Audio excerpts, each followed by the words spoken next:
Hello students, आज हम लोग क्लास 12 की इकोनॉमिक्स शुरू कर रहे हैं। इससे पहले क्लास 11 में इकोनॉमिक्स क्या है उसका इंट्रोडक्शन आप लोगों को बताया गया था, लेकिन चूँकि इस साल कुछ नए चेहरे हैं तो फिर से शुरू किया जाता है। देखिए, इकोनॉमिक्स ये ग्रीक शब्द से निकला है। ग्रीक शब्द ओइकोस और निमिंग से निकला है। ओइकोस मीन्स होता है घरेलू, जबकि निमिंग मीन्स होते हैं प्रबंधन, घरेलू प्रबंधन। और जब हम इसका हिंदी देखते हैं तो इसका हिंदी होता है अर्थशास्त्र। अर्थशास्त्र ये संस्कृत शब्द है। अर्थ मीन्स होता है धन और शास्त्र मीन्स होता है अध्ययन। जब हम अर्थशास्त्र बोलते हैं तो होता है धन का अध्ययन, तो धन के अध्ययन को अर्थशास्त्र कहा जाता है। और जब हम किताब में इसका डिफिनेशन देखते हैं कि इकोनॉमिक्स होता क्या, तो उसका डिफिनेशन हमको इस तरह से मिलता है। अर्थशास्त्र सामाजिक विज्ञान की वो शाखा है जिसके तहत वस्तुओं और सेवाओं के उत्पादन, वितरण, विनिमय और उपभोग का अध्ययन किया जाता है। ये किताबी भाषा में इसका डिफिनेशन है, लेकिन हमको नहीं लगता कि आप लोगों को कुछ समझ में आया होगा, और आया भी होगा तो 10% को। चलिए इसको अपने भाषा में समझते हैं कि इकोनॉमिक्स होता क्या है। अर्थशास्त्र वो शास्त्र है जिसमें इंसान के, व्यक्ति के उन कार्यों का अध्ययन किया जाता है। इंसान के उन कार्यों का अध्ययन किया जाता है जिसमें वो अपनी ज़रूरतों को, अपनी आवश्यकताओं को पूरा करने के लिए सीमित साधनों के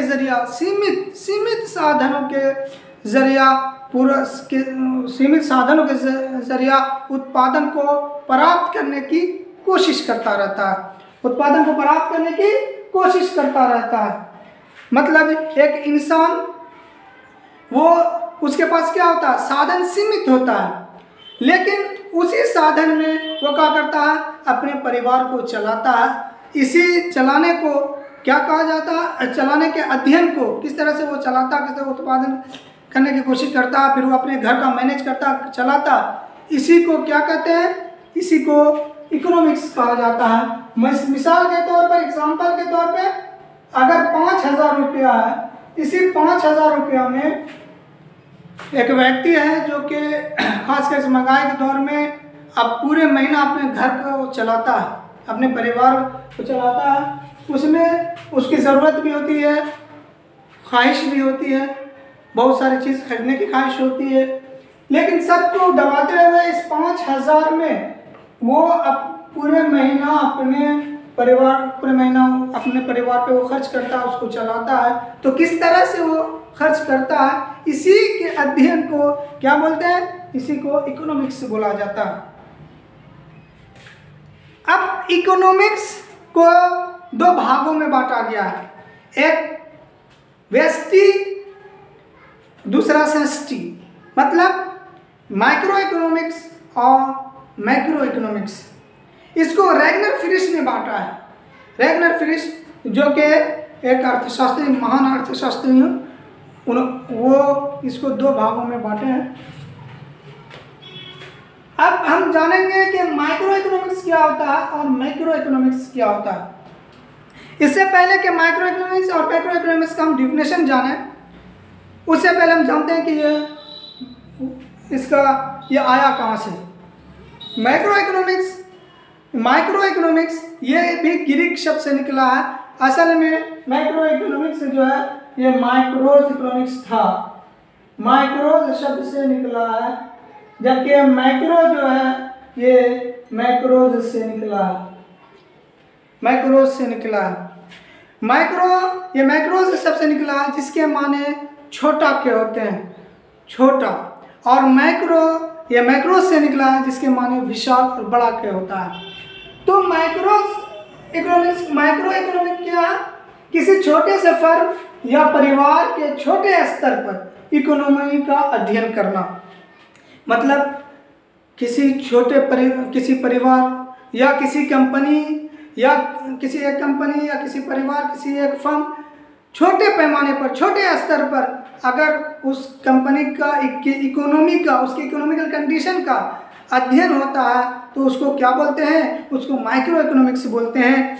जबकि नेशनल पैमाने पर अगर हो, इंटरनेशनल पैमाने पर हो, किसी बड़े क्षेत्र, किसी देश, राज्य के बड़े स्तर पर उसके इकोनॉमी का अगर अध्ययन किया जाए, उसकी इकोनॉमिकल कंडीशन का अध्ययन किया जाए तो उसी को क्या बोलते हैं? उसी को मैक्रो इकोनॉमिक्स कहा जाता है। उम्मीद करते हैं आप लोगों को इकोनॉमी क्या है, उस मैक्रो इकोनॉमिक्स क्या है, मैक्रो इकोनॉमिक्स क्या है, उसको समझ में आ गया होगा। अब हम आगे की तरफ क्लास 12 के चैप्टर सब पढ़ते हैं। क्लास 12 का जो सिलेबस है उसमें भी दो भागों में बांटा गया है। मैक्रो इकोनॉमिक्स को अलग किया गया और माइक्रो इकोनॉमिक्स को अलग किया गया। माइक्रो इकोनॉमिक्स में ये सब चैप्टर हैं: परिचय, उपभोक्ता के व्यवहार का सिद्धांत, उत्पादन तथा लागत, प्रतिस्पर्धा की स्थिति में फर्म का सिद्धांत, बाजार संतुलन, प्रतिस्पर्धारित बाजार। जबकि मैक्रो इकोनॉमिक्स में है परिचय, राष्ट्रीय आय का लेखांकन, मुद्रा और बैंकिंग, आय और रोजगार के निर्धारण, सरकारी बजट एवं अर्थव्यवस्था, खुली अर्थव्यवस्था, समष्टि अर्थव्यवस्था। इसके अलावा जो दूसरे प्रकाशन की बुक होती है SBVDI और कोई दूसरे की जो बुक होती है दूसरे प्रकाशन की, उसमें ज़्यादा से ज़्यादा चैप्टर होता है। जबकि ये NCERT के सिलेबस के अनुसार है, उसके मुताबिक है। इसमें जो यहाँ एक चैप्टर है उसमें वहाँ पर उसी को 3 चैप्टर बनाया गया है। इसी में सब आ जाता है, परेशान होने की कोई बात नहीं है। तो आज की क्लास यहीं तक थी। कल से इंशाअल्लाह क्लास आगे बढ़ेगी। तब तक के लिए कल फिर से मिलते हैं।